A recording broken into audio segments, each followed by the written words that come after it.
Okay, everybody, this is future me. I've already done the video and I've reviewed a little bit of the footage, and it's long. It's a long monologue that kind of goes through all the stages of what I think about buying a horse. So I thought I would give you guys the tiny little Cole's Notes version, and if you choose to continue watching this video to see all the antics and cheat chat that I get up to, then so be it. But the things that I think about when I am going to buy a horse, the things that I wish that I would think about, are whether or not the horse is healthy. Healthy is obviously most important. And the ways that I would establish that, I would make sure to check the feet, see if they are healthy feet. I'd check to see if the horse walks okay, trots okay, canters okay. And I wouldn't just do it on like a lunging circle. I would have a straight as well. I'd see how they play, how they go about just on their own without some human coming along trying to push them and stuff like that. I'd see if they were willing to do it on their own, if they were willing to go with somebody, which brings me to the next part. Is not just health, but mental health. I want to know if the horse is friendly. I want to know if the horse is interested in being around people. I want to know if the horse is going to bite or kick if I try to get anywhere near it, whether that is just out of just plain fear, like some of the feral animals that we get here, or if they have been treated so poorly that, they're just trying to protect themselves and they're so very used to it. Once I kind of check out, whether or not their feet are okay, I'll look for some old scars, perhaps. I'll look for any injuries that the horse may have. When you watch them walk, trot, and canter, you can tell if they've got a limp of some sorts. And then from there, it really is probably a great idea to get a vet check. Once you've kind of established yourself, I think this horse is kind of okay. I think I could probably, from there, it is probably a good idea to have a veterinarian come in and just check things over. They will have more experience than you, most likely, to figure out if the horse is healthy or not. And really, after that, it's kind of player's choice in a way. You go with a bit of a feel. I know that sounds kind of quirky maybe, and maybe to some it sounds absolutely accurate, but I think that a lot of times I would be, how does this horse feel? How does it? So anyways, those are the major things that I think about. Obviously thinking about the purpose of the horse as well. Anyways, this is going on forever, but that's my Cole's Note of everything I talk about over the next 35 minutes or so with all of my horses and the things that I thought about when I went to purchase them. Hopefully this helps everybody out there. I know it's not a precise list and a precise set of things that I think some people are looking for, but in reality, the thing I want to say in the end is that there really isn't a set of precise things, because every horse is different and every person is different for what your needs, your wants, and you don't even know what your future wants are, your future needs are. Every one of my horses have given me a future need that I didn't know about till later, obviously. So hopefully this helps. So if you watch the rest, good on you.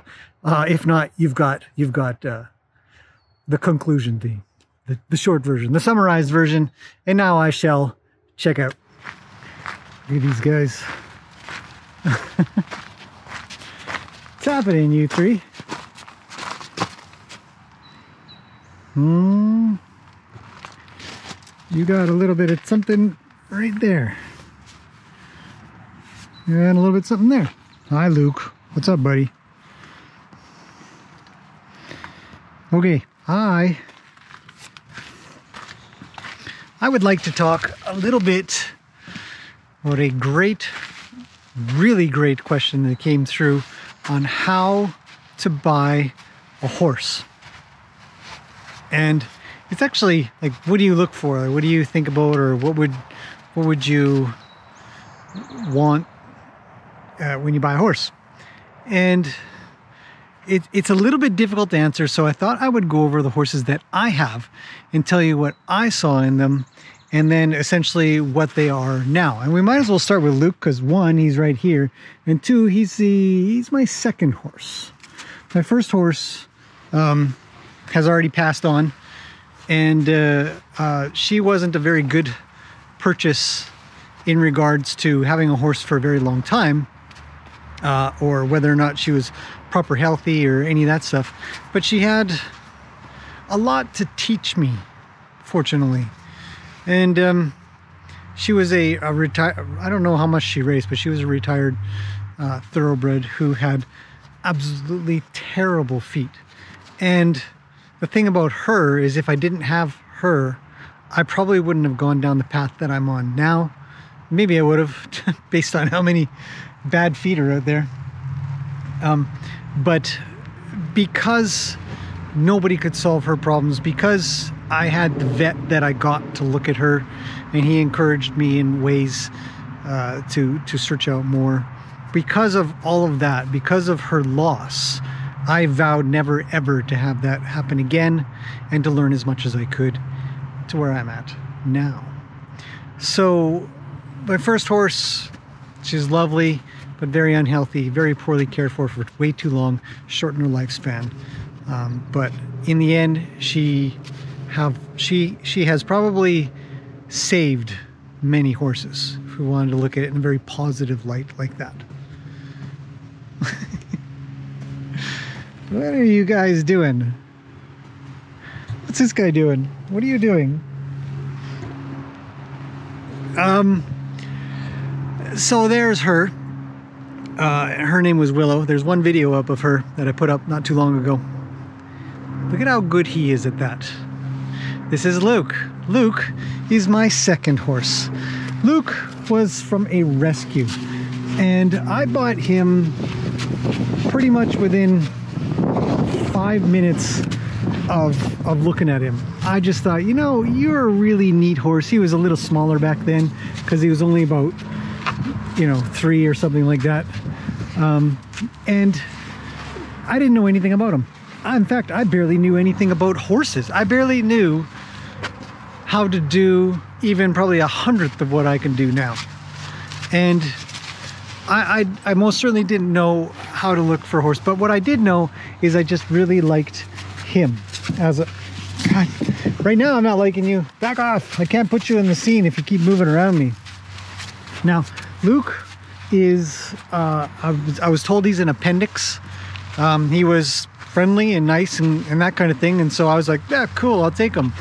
And he was gangly though, you know, he's like this gangly 3-year-old teenager kind of thing.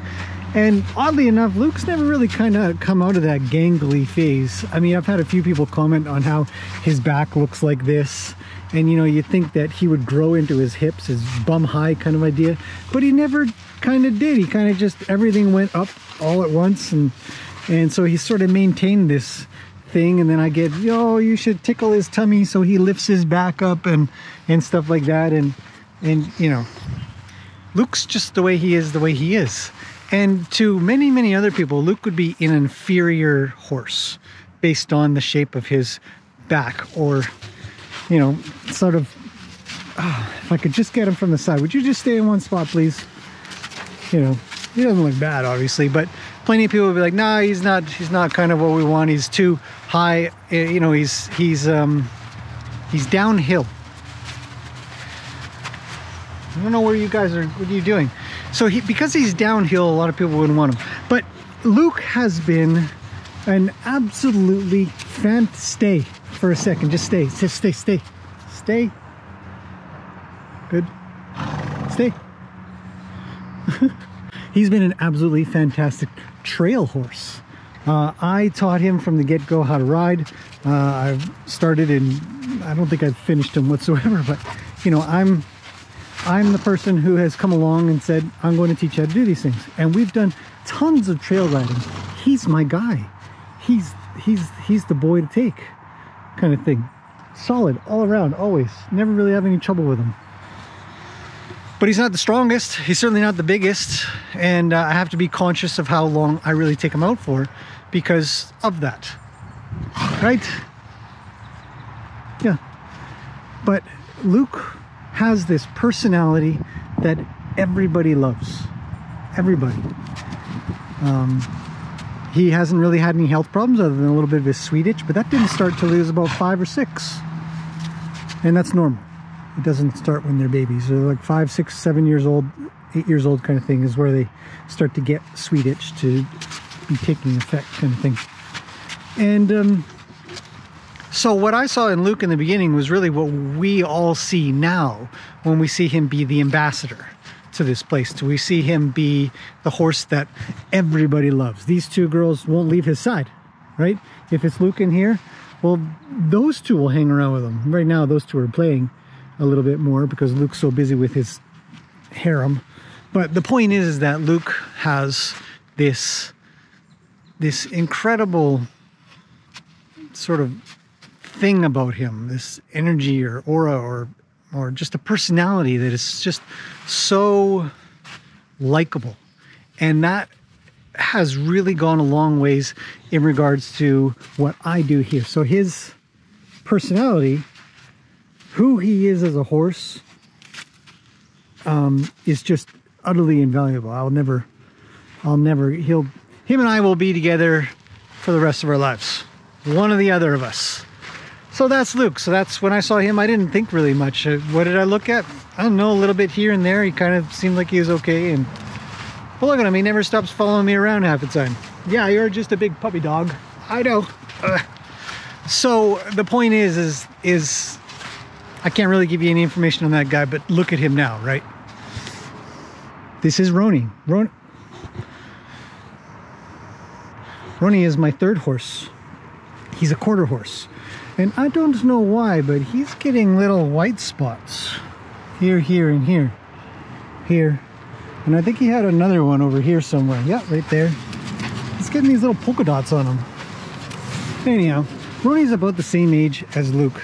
He's my third horse, and when I went to look at him, I knew a little bit more. I knew to look at the feet a lot more by that point. And I don't want to scratch you. I'm very busy right now. You made Roni go away. Let's go get Roni again. I knew a little bit more to look at feet, and I knew that Roni had these feet that were kind of weird. They weren't really cared for properly. The girl that was trying to get rid of them was a barrel racer. She wanted to use him for barrel racing, but he wasn't good enough. And you look at Roni's size, right? He's a big guy, but he has these oddly kind of small feet. So Roni's actually a really good example, I believe, of a horse bred for sort of physical looks, for the muscles or the stature, because he came from some breeding line of barrel racers of some sorts. Like there was the sire was really impressive, and so he came from that group. Roni, can you come here, please? Thanks, buddy. Good boy. And so I mean, look at him. He's huge. He's got these big chest muscles, massive shoulders here. He's got a really nice back end. His whole conformation is fantastic. You see how his back is so much more different than Luke. He's got this really strong big back, nice big huge barrel, and then he's got these little tiny feet. I mean, they're not bad, right? But I was aware of that. I knew that I was going to be dealing with... Stop it, you guys. You keep chasing off Roni. I want to talk with him. And but he was such a sweet horse. The problem for Roni, though, that I had recognized as well, was the girl that trained him in a way that wasn't very horse friendly. So even to this day, if I touch the top of Roni's head, look at him, he just gets so worried. Oh, it's okay. And I have to convince him almost every single day that it's okay. I just want to scratch the top of your head a little bit. Right? And then I'll come in and then I can finally scratch. But every time I have to take that little bit of concern out of him. So physically, great condition, other than a little bit of the feet that we still just have to maintain. That's how he's grown up. That's going to be his structure. Those are the things that you have to deal with. So I knew that, understand it even more the longer I have him. Personality wise, super duper sweet, very, very sensitive, almost so sensitive that others would consider it a major liability. But I consider it an absolute asset, because he practically reads my mind when we ride. Now, granted, he's very sensitive to touch. Like I said, trained by a very young, want-to-be barrel racer girl. He has been spurred, he's had his share of bits in his mouth, and he's been treated in a way that isn't conducive to sort of long-term feelings of safety and happiness. I know, I know. So that there's a lot of work that kind of has to constantly be done to this day. But that's okay. I think, here comes Yoko, right? Yeah. See, it's hard to keep Roni with me when Yoko comes, because she comes and pushes him around. I would be better to be on the other side, and then he could leave instead of trying to get up and over me, because he knows to sort of stick around with me. But I can tell you straight out, Roni is by far the sweetest and most gentle, kind horse just about that I've ever met. He is a real true sweetie. Yes, you are. Yeah, I know. And he gets very, very concerned and very worried, and a lot of things trigger his survival instinct, including plenty of humans and the way that humans deal with him, just like you saw trying to touch the top of his head. He still worries to this day. I can't seem to take it out of him until I sort of oh God. Roni does have this thing, and it's not like I'm really against it per se, but he'll blow into my ear. Here comes Luke. And these two have been a fantastic pair. Both Roni and Luke have been just great friends. They've got along so well. So I have a wonderful pair of these two boys around the same age. A lot of energy, a lot of sensitivity, but very, very different. So when I saw Roni and I thought about buying him, I knew that physically he was pretty good. I knew he had some pretty good bloodlines. He is a pure blood quarter horse. So he has papers, whereas Luke is just this random rescue that hopefully we know his age and his breed kind of thing. You know, but so that's that. Okay, I'm out of here, man. We'll go over to Gracie in a second. She's over in the paddock right now. But let's wander over to this guy here. Why do you have stuff in your eyeball again? What do you do to get stuff in this eyeball? Yeah. Now, Mr. Wild, or as we call him, Meatball, is a BC Wildie. And when I went to go look at him, I essentially just kind of looked at him and thought, sure, why not? And because it was recent, much more recent, obviously, just, oh, he's such a nice horse. But it was only, you know, a year ago. He's been here a year. And something about him just felt, yeah, why not? So you have to be careful about putting your head close to a horse when they want to shake off a fly or something. They'll hit you in the head. So if you want to do it, you got to kind of be really close or further. Or actually, don't do it at all. It's just too dangerous. Yeah. I don't want to get bitten. And physically, he was in terrible shape. He was skinny. He was kind of rangy and gangly looking. He was almost like a Luke in a way, and he just looked kind of like he needed weight. And he's only 4 at the time. He's 5 now. And look what he's kind of grown into. You know, he is, I don't know what breed. We call him a BC Wildie, but it's kind of like a Mustang where you just like, I don't know. They just come from wherever and they are what they are. But I looked at his feet and I knew his feet were pretty solid. His body looked like it was pretty good. And we kind of want to look for injuries. So I'm trying to lead you guys down sort of the path that I took, the knowledge that I gained over time that helped me make decisions that I make now. And I didn't get any, I've never had a vet check done. I've never had a veterinarian come along and tell me whether or not I should buy a horse or whether or not they're going to be good enough or whether or not they can do certain things. And that's also going to be a bit of a big deal. If you're looking for a horse, what do you want to do with them? For me, it's riding a little bit in the arena, so mainly on trails. I don't want to compete. I never want to compete. It's not my thing. I don't like it, so I'm never going to do it. But I want to be able to do things with them that they should be able to do, like trail riding and cruising around and stuff. But not beyond their abilities. So I'm not, yeah. But injuries, we do want to look around to see if they have any injuries, whether they've been kicked or hurt, or they've had some serious problems. And in such a case, I always do recommend having a veterinarian come in. But there's plenty of times you kind of look at a horse and be like, yeah, it looks pretty good.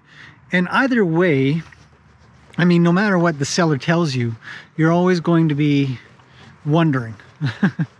I mean, I've heard way too many stories that sellers just don't tell the truth at all. So I would never trust what a seller has to say, ever.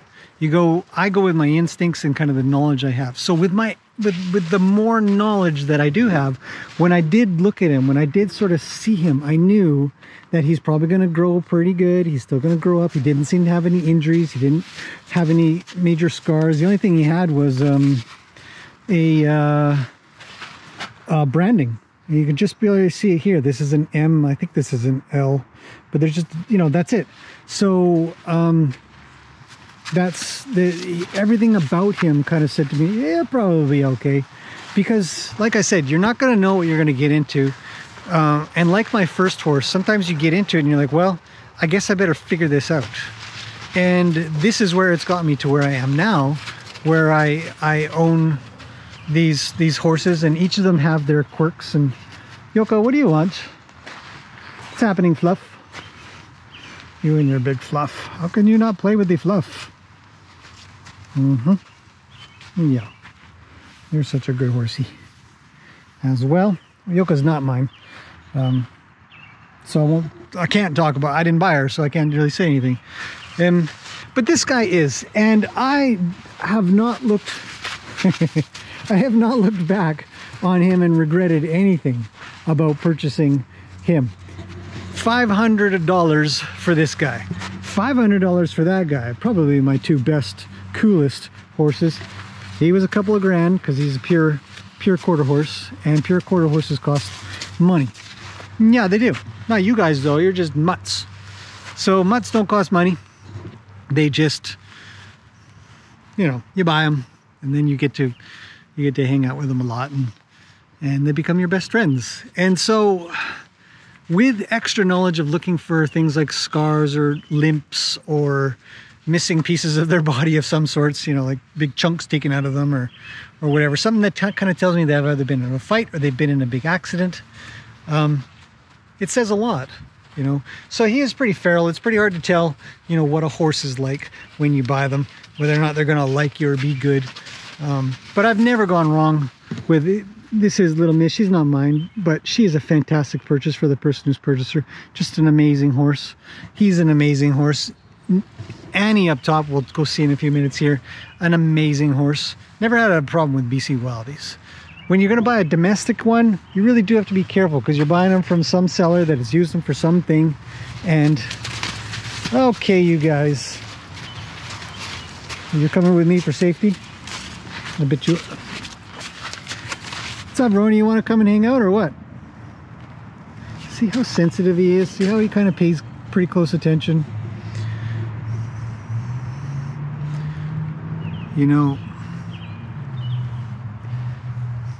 It tickles. So for my third, or he's not my third horse, Gracie was my third horse, so we'll see in a second. I'm still not even to this day, even with Annie, we'll go check out briefly, as she's the most recent. I'm still not going into some kind of checklist outside of, do their feet look okay? Do they seem like they're kind of friendly or can be friendly?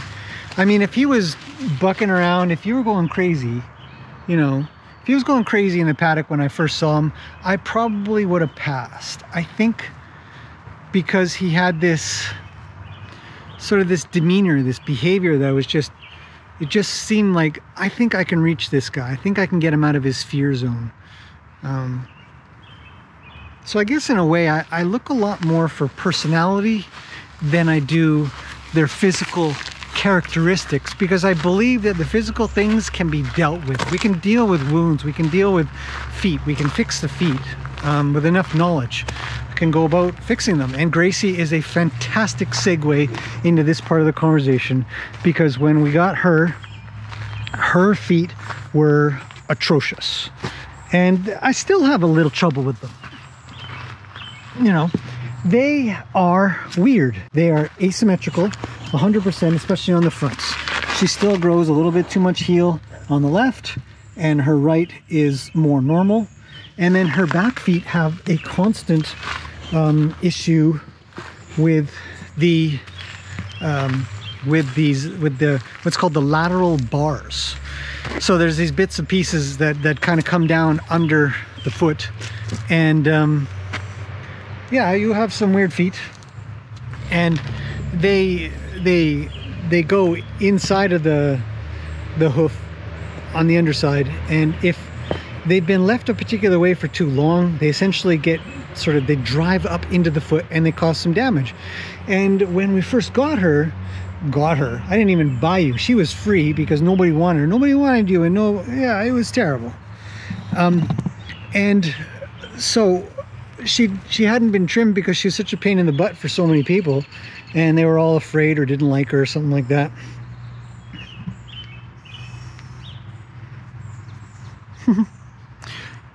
So nobody trimmed her for about a year. So the problem with not trimming a horse for so long is that they get some real problems. They get, yes, you have some real problems with how the structure grows. And yeah, along with all of her behavioral things. I mean, I would never make an effort to purchase a Gracie. If somebody said, hey, you want to buy this horse? No. Somebody else will take her, then great. But she has, again, just one of those horses that you can't help but kind of fall in love with. You can't help but kind of think, you know, you're kind of interesting. You've got a lot of personality about you. Otherwise, she's fantastic. Like, other than her feet, I mean, her body is in great shape. She's full grown now, so she's, I think, 7 or 8. So this is a full grown Gracie. She's got a fantastic back. Her back end looks great when she moves around. She goes around very floaty, her trots and canters and all that, which leads me to the next part of assessing a horse is how do they move? So as I mentioned, you know, the other horses, I look at them, I don't see any limps, I don't see any major problems, no physical deformities, no short stepping or long stepping kind of idea. Again, it goes down to the feet. But Gracie has always kind of shown herself to be in good condition despite her feet problems, right? But then it does come down to the idea that if you're going to buy a horse, I guess the best way I could put it though, if you're going to buy a horse, become knowledgeable, become educated in health things, and feet is a huge one. I can't stress enough to not rely on your farrier to give you the best advice. I have rarely seen, we'll get out of that topic, but I can't stress enough, definitely learn about feet as much as you can. Understand the biology, understand why we trim every few weeks, understand why when things get left, there's a problem, right? Yeah, still dealing with Gracie's, but look at this, right? In the beginning, you couldn't touch the top of her head, you couldn't do anything. Now, no problemo. She says, oh, I can take that. I'll take an ear scratchings as well. Ear scratchings are good.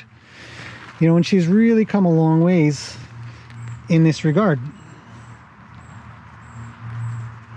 Shake.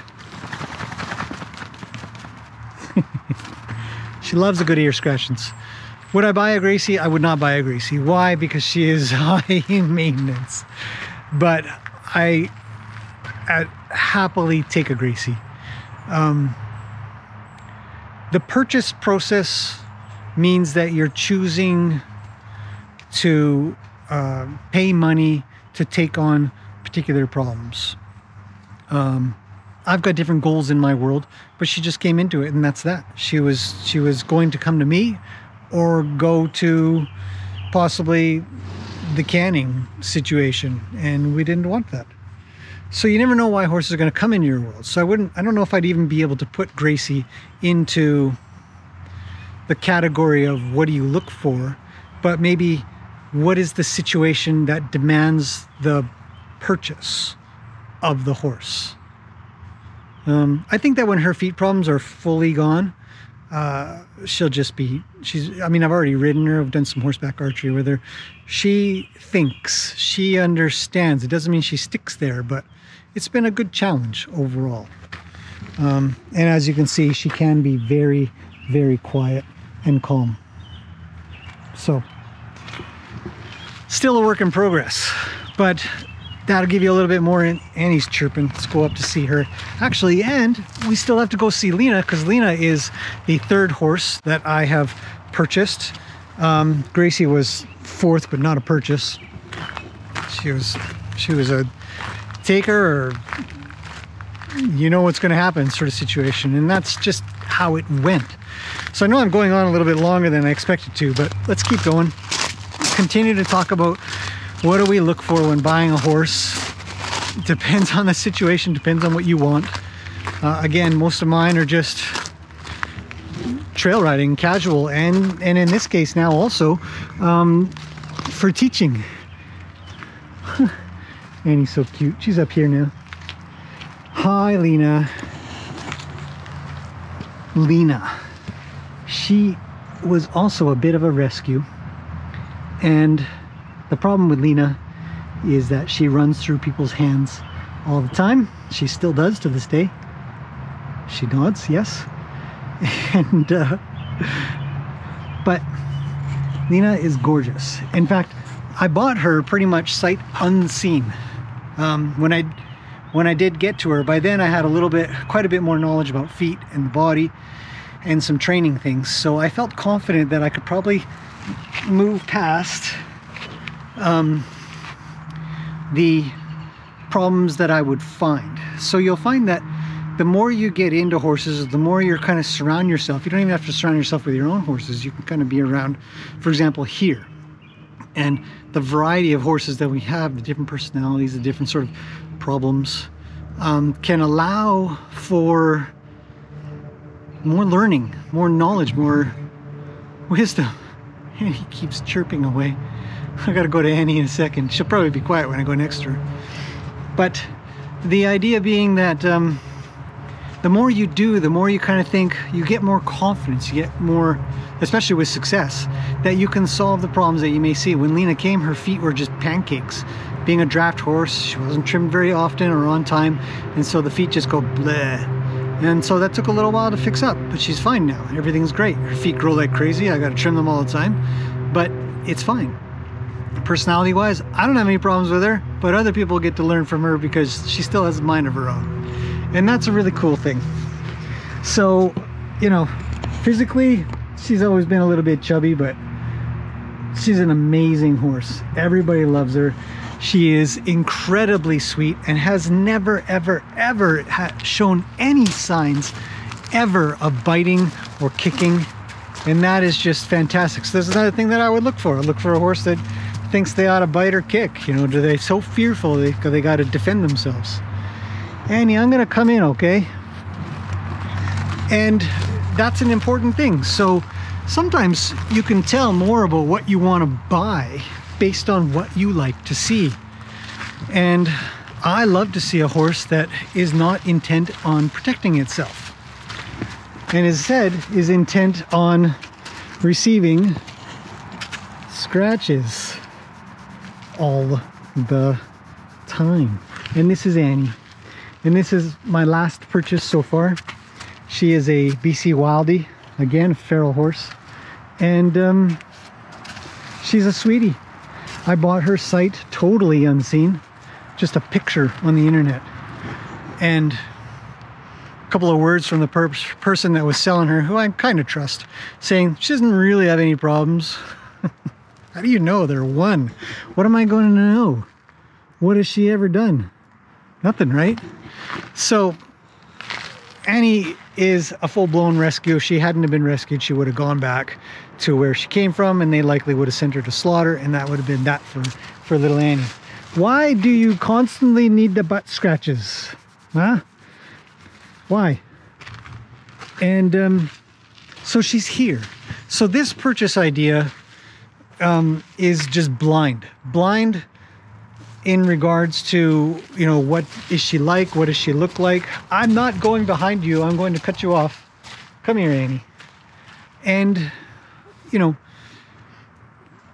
pictures can tell a little bit. Obviously, you can't really tell how they move or how much they move. She really couldn't do that much anyways because she was stuck in a little, or a relatively smaller paddock that, you know, you get to see what you get to see, but being feral and unhalterable sort of idea, or uncatchable, is very limited. So you sort of have to, well, whatever I come across, I guess this is it. I'll figure it out. And that's sort of how it's worked with Annie so far. She's been here a month and a half, and you can see that she can be a snuggle bug a little bit. I can squeeze her in a little bit, but she'll get there. I know, it bothers you. It bothers you. But she loves being close. She loves all of her scratches. You can see here, she's got a real good scratchy spot right here. We'll watch. You can see she... Oh.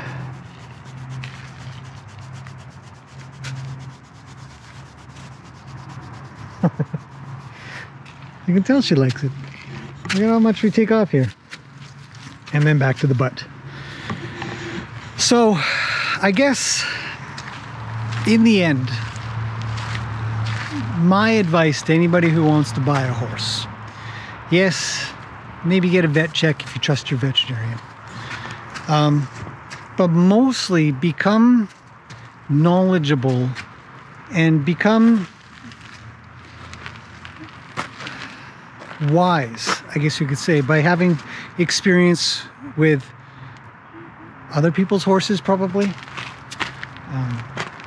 And any horse that you can kind of get to be around to see what kind of personality do you like. Do you like a Lena? Do you like a Luke? Do you like a Macaroni? Do you like a Meatball? Do you like a Gracie? You know, do you like your horses to have tons of energy and maybe running around, or do you like them nice and slow? Do you want them to connect with you really well? Do you want them to keep trying hard to make a connection with you, or do you kind of just think, yeah, I just want to kind of hang around once in a while?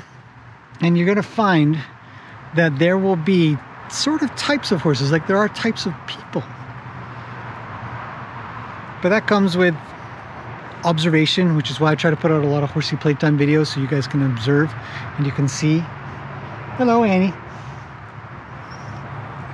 She's a real sweetie. Yes, you are. You're a huge sweetie. No regrets purchasing her. She's great. And physical attributes are going to be whether or not the horse is big enough for the things that you want to do. Obviously, you want to get something that can last a while. You get an older horse, they're not going to live very long. You get a younger horse, they're going to live longer, but they might be more work, like a Gracie, or obviously like an Annie. If you slobber on me, I won't be very happy. And or like Alina, who's middle-aged and just naps. She's out.